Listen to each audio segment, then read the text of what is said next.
you come across the Hills Nashville and wondered whether it's a hidden fashion gem or just another online store making big promises?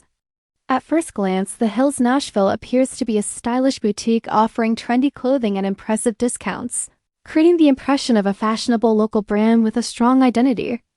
The website presents polished branding, attractive product photos, and limited-time deals that make the offers seem hard to ignore.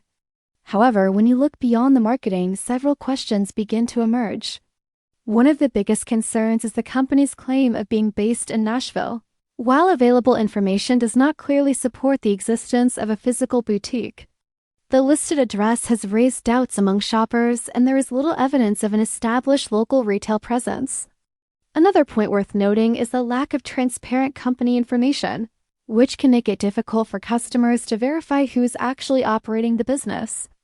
The product images and branding also appear highly polished, leading some shoppers to question whether all of the visuals accurately represent the items being sold.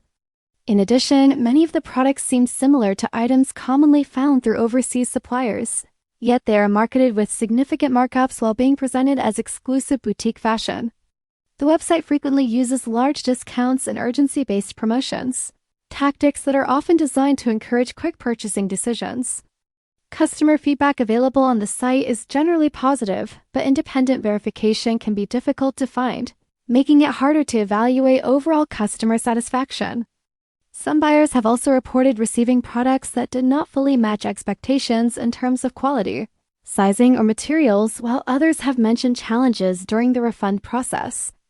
This does not automatically mean the Hills Nashville is a scam, but it does suggest that shoppers should approach with caution, research carefully, and set realistic expectations before placing an order.